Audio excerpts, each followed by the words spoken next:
Hello friends, genius online class में आप सभी का स्वागत है। तो आज हम क्लास 10th के फिजिक्स के चैप्टर 1 के कुछ इम्पोर्टेंट ऑब्जेक्टिव कराने वाले हैं। तो आप सभी लोग वीडियो के अंत तक बने रहें और आपका कितना सही हुआ है आप लोग जरूर बताएं। तो पहला क्वेश्चन है, प्रकाश की किरण गमन करती है। तो प्रकाश की किरण किस रेखा में गमन करती है? इसका जो राइट आंसर हो जाएगा वो हो जाएगा सीधी रेखा में गमन करती है। ऑप्शन नंबर ए इसका राइट आंसर हो जाएगा। दूसरा नंबर क्वेश्चन है, प्रकाश का वेग अधिकतम होता है। प्रकाश का वेग कहाँ में अधिकतम होता है? तो प्रकाश का वेग निर्वात में अधिकतम होता है। इसका option number A right answer हो जाएगा। क्वेश्चन नंबर 3 है, मोटर गाड़ी के चालक के सामने लगा रहता है। तो मोटर गाड़ी के चालक के सामने कौन सा दर्पण लगा रहता है? तो उत्तल दर्पण लगा रहता है। कौन सा दर्पण लगा रहता है? उत्तल दर्पण। ऑप्शन नंबर बी इसका राइट आंसर हो जाएगा। वही पूछेगा कि गाड़ी के अग्रद्वीप में किस दर्पण का प्रयोग होता है? तो अवतल दर्पण हो जाएगा। चौथा नंबर क्वेश्चन है, मोटर गाड़ी के हेडलाइट में किसका प्रयोग होता है? यानी हेडलाइट यानी अग्रद्वीप में किसका प्रयोग होता है? तो अवतल दर्पण का प्रयोग होता है। ऑप्शन नंबर सी इसका राइट आंसर हो जाएगा। 5वां नंबर क्वेश्चन है, समतल दर्पण द्वारा बना प्रतिबिंब होता है। तो समतल दर्पण द्वारा बना प्रतिबिंब होता है वह काल्पनिक प्रतिबिंब होता है। ऑप्शन नंबर बी इसका राइट आंसर हो जाएगा। क्वेश्चन नंबर 6 है, लेंस की क्षमता का एसआई मात्रक है। तो लेंस की क्षमता का एसआई मात्रक डायप्टर है। ऑप्शन नंबर ए इसका राइट आंसर हो जाएगा। 7वां नंबर क्वेश्चन है, प्रकाश की किरण पथ को दर्शाने वाले चित्र को क्या कहते हैं?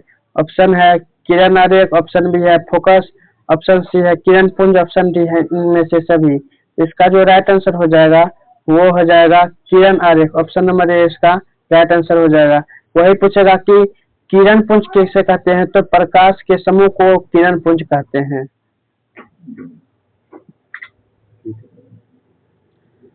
8 नंबर क्वेश्चन है, 2D क्षमता वाले फोकस लेंस का फोकांतर होता है। तो 2D क्षमता वाले लेंस का फोकांतर होता है वो होता है 50D होता है। कितना होता है? 50D। इसका एक सूत्र होता है 1/P/100।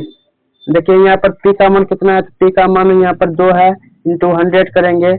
2 से 100 को काटेंगे तो 50 बार में कट जाएगा, इसलिए इसका 50 सेंटीमीटर राइट आंसर हो जाएगा। 9 नंबर क्वेश्चन है, किसी लेंस का क्षमता 50 किसी उत्तल लेंस का फोकांतर 50 सेंटीमीटर है तो उसकी क्षमता होगी। पहला बात, उत्तल लेंस की क्षमता होती है वह धनात्मक होती है और इसका जो फोकांतर है 50 सेंटीमीटर है तो इसकी क्षमता जो उसका सूत्र लगाएंगे 1/P/100। तो P का मान यहाँ पर 50 है, 50 रखेंगे, 50 से 100 को काटेंगे तो 2 बार में कट जाएगा तो इसका +2 इसका right answer. Option number D इसका राइट आंसर हो जाएगा। 10 नंबर क्वेश्चन है, प्रकाश की किरण के समूह को क्या कहते थे? हम अभी ही बताए हैं प्रकाश की किरण को समूह को हम किरण पुंज कहते हैं। क्या कहते हैं? किरण पुंज। इसका option number B right answer हो जाएगा। और किरण पुंज जो है या तीन तरह का होता है। किरण पुंज कितने तरीका का होता है? 3 तरीका का होता है, आप लोग याद रखिएगा। 11 नंबर क्वेश्चन है, उत्तल लेंस की क्षमता होती है तो उत्तल लेंस की क्षमता धनात्मक होती है। क्या होती है? धनात्मक होती है। Option number B right answer हो जाएगा। और अवतल लेंस की क्षमता ऋणात्मक होती है। लेंस दर्पण में आप सभी लोग ध्यान से पढ़ के आंसर दीजिएगा। 12 नंबर क्वेश्चन है, अवतल लेंस की क्षमता होती है तो अवतल लेंस की क्षमता हम अभी ही बताए कि ऋणात्मक होती है। ऑप्शन नंबर ए इसका राइट आंसर हो जाएगा। 13 नंबर क्वेश्चन है, उत्तल लेंस को कहते हैं तो उत्तल लेंस को किस दर्पण के नाम से और जाना जाता है? तो उत्तल लेंस को अभिसारी दर्पण भी कहा जाता है। ऑप्शन नंबर बी इसका राइट आंसर हो जाएगा। यह लेंस पूछा है, वही उत्तल दर्पण पूछा होता तो अपसारी दर्पण हो जाता है। क्या हो जाता है? अपसारी दर्पण। 14 नंबर क्वेश्चन है, किस दर्पण में हमेशा वस्तु से छोटा प्रतिबिंब प्राप्त होता है? तो इसका जो राइट आंसर हो जाएगा वो हो जाएगा सी उत्तल दर्पण। किस दर्पण में? उत्तल दर्पण में। समतल में तो बराबर प्रतिबिंब होता है, अवतल में बड़ा छोटा दोनों प्रतिबिंब प्राप्त होता है, लेकिन उत्तल में हमेशा वस्तु से छोटा प्रतिबिंब प्राप्त होता है।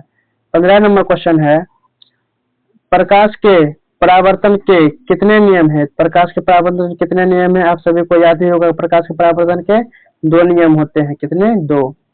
16 नंबर क्वेश्चन है, फोटोग्राफी कैमरे का अभिदर्शक कैसा होता है? तो फोटोग्राफी कैमरे का अभिदर्शक होता है, वो होता है उत्तल लेंस। क्या होता है? उत्तल लेंस। ऑप्शन नंबर ए इसका राइट आंसर हो जाएगा। 17 नंबर क्वेश्चन है, साइड मिरर के रूप में प्रयुक्त होता है, यानी साइड मिरर में किस दर्पण का प्रयोग होता है? तो साइड मिरर में उत्तल दर्पण का प्रयोग होता है। ऑप्शन नंबर बी इसका राइट आंसर हो जाएगा। आप सभी लोग इसको वीडियो को लाइक जरूर करें। 18 नंबर क्वेश्चन है, एक अवतल दर्पण की फोकस दूरी 10 सेंटीमीटर है, तो इसकी वक्र क्या त्रिज्या होगी? देखिए यहाँ पर एफ का मान दिया है 10 सेंटीमीटर, हमें आर का, एक मिनट, एफ का मान दिया है यहाँ पर 10 सेंटीमीटर और हमें आर का मान पूछ रहा है। तो एफ बराबर फॉर्मूला होता है आर बटे 2। एफ का मान 10 है इंटू 2 बटे 8, तो यहाँ पर देखिए आर बटे 2 हो जाएगा, तो क्रॉस मल्टीप्लाई हुआ तो आर का मान यहाँ पर 20 सेंटीमीटर हो जाएगा। कितना हो जाएगा? 20 सेंटीमीटर। ऑप्शन नंबर बी इसका राइट आंसर हो जाएगा। Option number B 20 centimetre. 19 number question है, निर्गत किरण एवं अभिलंब के बीच के कोण को क्या कहते हैं? निर्गत किरण एवं अभिलंब के बीच के कोण को निर्गत कोण कहते हैं। क्या कहते हैं? निर्गत कोण कहते हैं। क्वेश्चन नंबर 20 है, सरल सूक्ष्मदर्शी में किसका उपयोग होता है? तो सरल सूक्ष्मदर्शी में उत्तल लेंस का प्रयोग होता है। किसका प्रयोग होता है? उत्तल लेंस। ऑप्शन नंबर डी इसका राइट आंसर हो जाएगा। 21 नंबर क्वेश्चन है, किस लेंस के द्वारा सिर्फ काल्पनिक प्रतिबिंब बनता है? यानी किस लेंस में द्वारा सिर्फ काल्पनिक प्रतिबिंब बनता है? तो अवतल लेंस। क्या? अवतल लेंस। वही दर्पण पूछता तो उत्तल हो जाता। 22 नंबर क्वेश्चन है, 22 नंबर क्वेश्चन को देखते हैं, परावर्तन के नियम से निर्धारित होता है। यानी ऐसा इस 4 ऑप्शन में कौन है जो परावर्तन के नियम को संतुष्ट करता है? तो इसका ऑप्शन ए हो जाएगा, आपतन कोण बराबर परावर्तन कोण। आपतन कोण बराबर परावर्तन कोण। ऑप्शन नंबर ए इसका राइट आंसर हो जाएगा।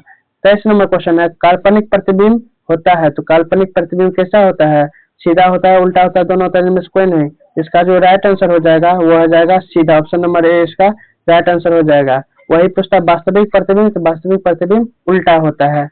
24 नंबर क्वेश्चन है,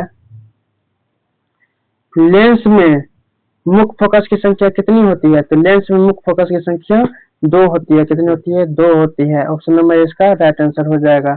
25 नंबर क्वेश्चन देखते हैं, जो कि आज के हमारे वीडियो का अंतिम क्वेश्चन है, सर्च लाइट का परावर्तक सतह होता है, यानी टॉर्च का परावर्तक सतह किस दर्पण होता है? इसका ऑप्शन नंबर बी इसका राइट आंसर हो जाएगा। Option number B. आगे देखते हैं, इस क्वेश्चन का जवाब आपको कमेंट बॉक्स में देना है। 26 नंबर क्वेश्चन है, दाढ़ी बनाने में कौन सा दर्पण प्रयुक्त होता है? तो दाढ़ी बनाने में किस दर्पण का प्रयुक्त होता है? ऑप्शन है समतल दर्पण, ऑप्शन बी उत्तल दर्पण, ऑप्शन सी अवतल दर्पण, ऑप्शन डी इनमें से कोई नहीं। आप सभी इसका जवाब कमेंट बॉक्स में जरूर दें और आपको हमारा ये वीडियो कैसा लगा कमेंट बॉक्स में जरूर बताएं। और इस चैनल पर आपको 10th का सभी सब्जेक्ट का ऑब्जेक्टिव, सब्जेक्टिव तथा थ्योरी भी कराया जाएगा, तो इसे सब्सक्राइब जरूर कर लें और इसे अपने दोस्तों तक शेयर जरूर करें। धन्यवाद।